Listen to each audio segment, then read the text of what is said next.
Welcome to Geethu TV. Subscribe my channel. అనగనగా ఒక ఊరిలో ఒక రాణి పిచ్చుక ఉండేది.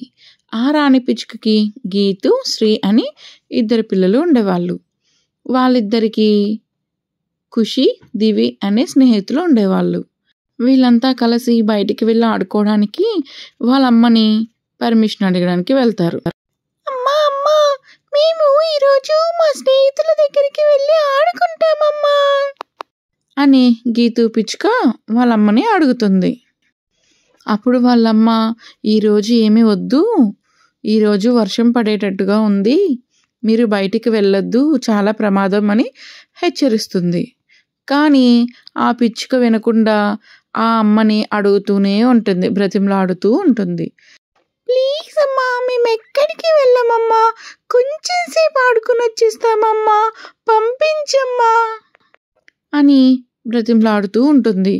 చివరకు రాణి పిచ్చుక ఒప్పుకోక తప్పదు. సరే, త్వరగా వెళ్ళి వచ్చేయండి జాగ్రత్తగా అని చెప్పి పంపిస్తుంది. అప్పుడు గీతు, శ్రీ పిచ్చుకలు ఎంతో సంతోషంగా వాళ్ళ స్నేహితుల దగ్గరికి ఎగురుకుంటూ వెళ్ళిపోతారు. అమ్మయ్య, వచ్చేసారా? ఇంకా రాలేదేంటా అని ఎదురు చూస్తూ ఉన్నాం. మేము మీకోసమే చూస్తూ ఉన్నాము. ఎందుకని ఇంత ఆలస్యం చేశారు? ఆలస్యం అయితే చీకటి అయిపోతుందని మీకు తెలుసు కదా. ఈ రోజు చక్కగా ఆడుకుందామని అనుకున్నాం కదా. సరే పదండి. చీకటి అయితే మళ్ళీ పడవ ఉండదు, మనం పడవలో అలా వెళ్ళి ఆడుకుందామని అనుకున్నాం కదా. పదండి. వెళ్ళడానికి సిద్ధమవుతూ ఉంటాయి. ఆడుకోవాలనే ఉత్సాహంతో స్నేహితులందరూ కలిసి పడవ దగ్గరికి చేరుకుంటారు. అబ్బా, ఎంత బాగుందో, రోజు ఇలా ఆడుకుంటే ఎంత బాగుంటుందో, మీకు నచ్చిందా?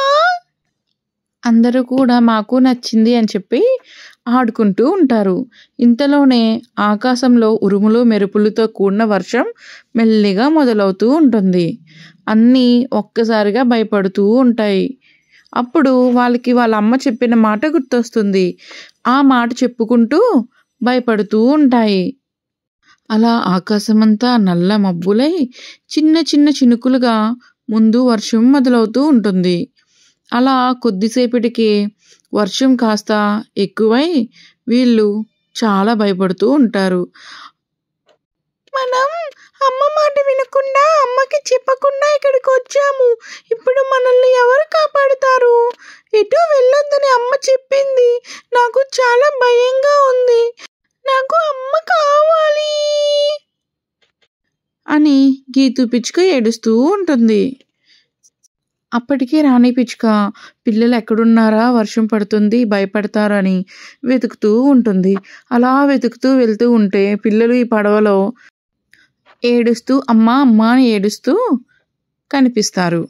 వెంటనే రాణి పక్షి ఆ పిల్లల దగ్గరికి చేరుకుంటుంది. అప్పుడు గీతు పిచ్చుక, శ్రీ పిచ్చుక అందరూ కూడా ఏడుస్తూ చాలా బాధగా, అమ్మా మమ్మల్ని క్షమించమ్మా, మేమెప్పుడు ఇంకా బయటికి ఇలా వెళ్ళమమ్మా, నీకు చెప్పకుండా. మాకు చాలా భయంగా ఉందమ్మా, మమ్మల్ని ఇక్కడ నుంచి బయటికి తీసుకెళ్ళిపోమ్మా అని చెప్తూ ఉంటాయి. వెంటనే రాణి పిచ్చుక, మీరు భయపడకండి, నేను తీసుకువెళ్తాను అని చెప్పి బయటికి తీసుకుని వచ్చేస్తుంది. అప్పుడు రాణి పిచ్చుక, చూసారా పిల్లలు, అమ్మ మాట వినకుండా బయటికి వెళ్తే ఇలాగే ఇబ్బంది పడతారు. నేను రాకపోతే మీరు అక్కడే ఉండిపోతారు కదా, ఎలా బయటకు వస్తారు? మీరు పిల్లలు కదా. అందుకే అమ్మ చెప్పిన మాట వినాలి. పెద్దలు చెప్పింది ఎప్పుడైనా వింటే మంచిగా పైకి వస్తారు. జాగ్రత్తగా ఉండండి. ఎప్పుడు ఇంటిలో పెద్దవాళ్ళు చెప్పిన మాట వినండి, సరేనా అని పిల్లల్ని తీసుకుని రాణి పిచ్చుక తన గూటికి చేరుకుంటుంది. ఎలా ఉంది పిల్లలు? కథ నచ్చిందా? నచ్చితే సబ్స్క్రైబ్ చేసుకోండి.